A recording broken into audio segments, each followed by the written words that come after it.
During Lent, we are striving to grow in greater relationship with God and renewing our ability to know Him.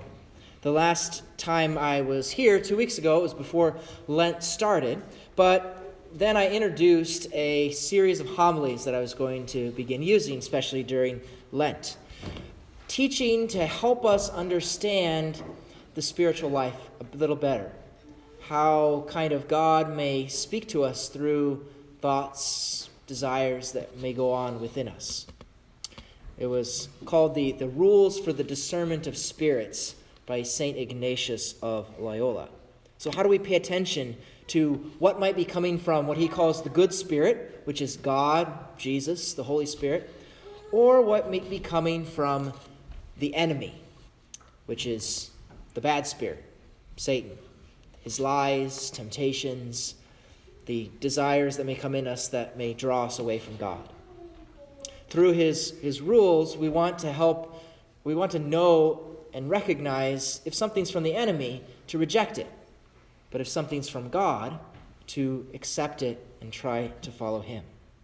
So last weekend, I described the first two rules.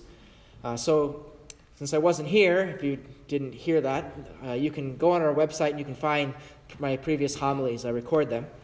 But to kind of summarize it very briefly, is this first rule that Ignatius gives is that if we're on a path away from God, so if we're kind of stuck in sin, and if we're on a path away from Him, then the bad spirit, our enemy, is going to try to help us imagine how pleasurable these sinful actions are, to keep us on this path away from God.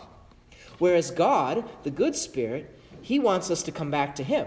So He will kind of prick our consciences and make us feel that guilt of those sins so that we can get back on the right path. Conversely, in the second rule, he asks, well, what does it look like if we're following God? If we're doing our best and really putting in that effort to be His disciple? Well, he says the bad spirit will do the opposite. The bad spirit wants us to get back off track. So he is going to bring in thoughts of disquiet, of questioning, of things going wrong, because he wants us to get off of that path following God. Whereas God Himself, He is going to bring in experiences of being consoled, of being strengthened, to be able to keep following Him. So, if we're seriously trying to grow in our faith, then God will act in different ways to strengthen us, to encourage us to continue, keep us on that path following Him. And this is what the third rule of St. Ignatius is all about. He wants to describe to us what these kinds of experiences may be. Because maybe you can think in your own life of a time in which God has worked in some big way, and you really had a profound moment in which you experienced His presence. These moments, St. Ignatius calls spiritual consolations. Spiritual consolations. So actually in the gospel today we have a really big example of a consolation, one that Jesus gives to the disciples here, especially since He knows that they're getting ready to see Him be crucified. And so He wants to strengthen them so that they won't turn away when tested. And so He takes Peter and James and John up Mount Tabor, and it says that He was transfigured before Him. His face shone like the sun, and His clothes became white as light. And they heard the voice of God the Father say that Jesus was His beloved Son.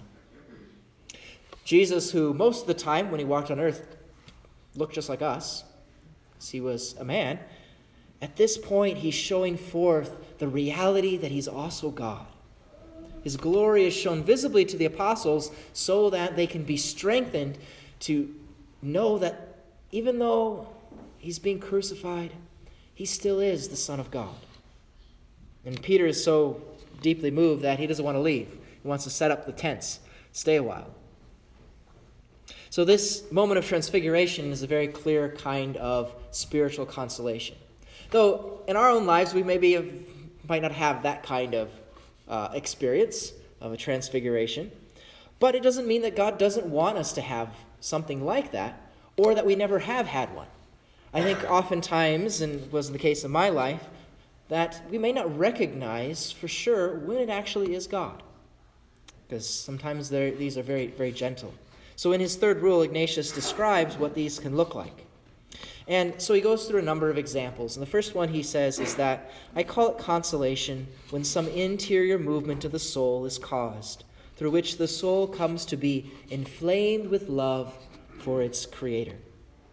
So to kind of give a situation of what that might look like, maybe you're either reading something from the Scriptures, or maybe you're listening to it here at Mass, and maybe it's just normal, you're not really getting much out of it. And then there might be this moment where there's a phrase from it which just seems to jump out at you. Like it's meant exactly for what you need to hear right now in your life. And your heart is lifted up and you have this experience of God's love and care for you in that moment. That's a spiritual consolation. That's something of what's being talked about by Ignatius. Another example he gives is the shedding of tears out of sorrow for sins. So this can happen at different points in one's life, especially if somebody's kind of been stuck in a sin for a long time, and you finally get to a point you realize the ways that I've been failing, maybe my family, and it could be in the context of coming to reconciliation.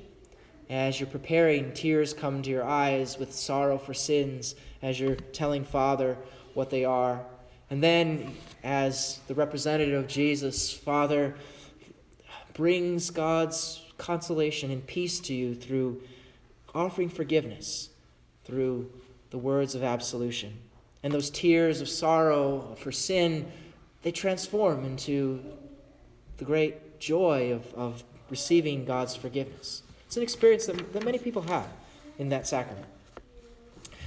Speaking of tears, that's also involved in the next example that he gives. There are tears connected with God's service or praise. So maybe it's an example of you hear a story of great self-sacrifice.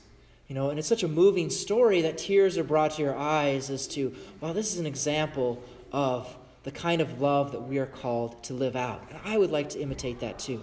So there could be very profound moments where God brings us the gift of tears. Another example that he gives is every increase of hope, faith, and charity. So maybe it's a case in which, you've been trying to pray more, maybe for Lent, but it's felt kind of dry, like nothing's happening. You don't really feel God's presence. And then maybe as part of that, you read this passage from the Gospels. Do not let your hearts be troubled.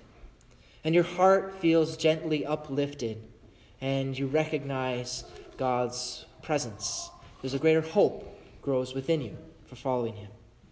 Or maybe it's the case of you're here at Mass, and maybe we're distracted by some of the other things going on around us. But at the moment when Father is at the altar and he raises our Lord in the Eucharist up, your mind and eyes are brought back to that, and you just have this experience of, yes, I know that is you, God. It's an increase of hope, of faith in his presence.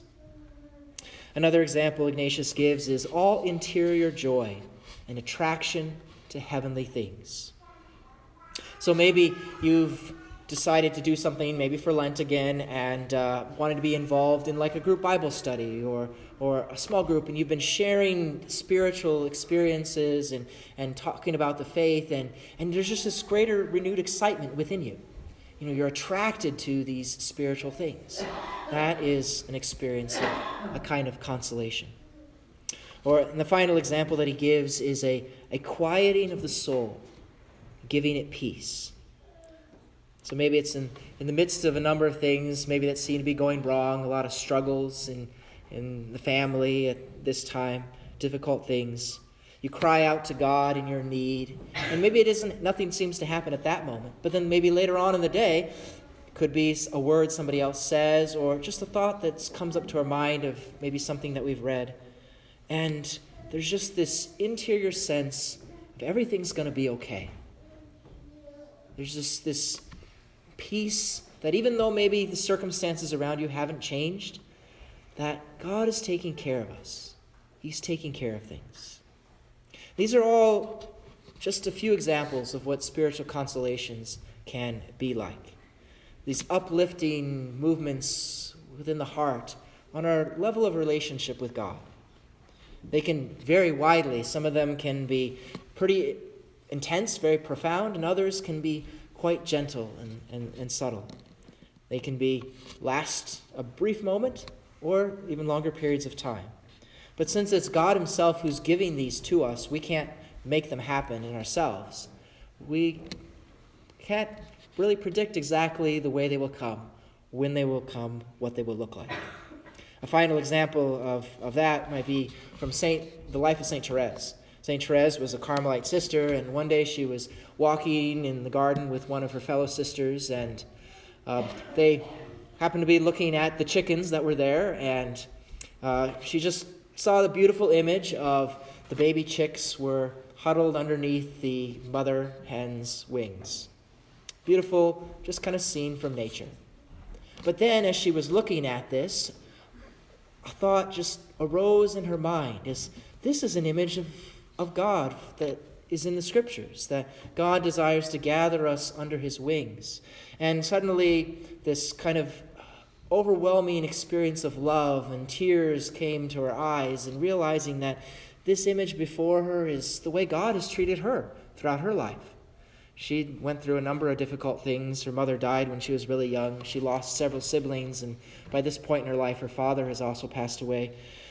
But seeing this image of the hen and chicks and realizing that God has kept her under his wings her whole life just was this beautiful experience of God's love. So I hope that, describing some of these examples of spiritual consolations can maybe bring to your own mind maybe experiences that you yourself have had of God. It's important to think back on those moments, because even just thinking back to it can often bring a new way in which God can meet us again and bring us his consoling love. Maybe it's the case you can't think of any. We'll turn to the Lord and maybe ask, are there ways in which you have done this in the past? Or also ask, Lord, I want to be open to whatever gift you may give me. And then give him that space to be able to do it. These moments that God gives, to be consoled, to be strengthened, to be able to continue following him. Now, we won't live every single moment of our life in those moments, but when he does give them to us, they are very precious of being able to see him very clearly.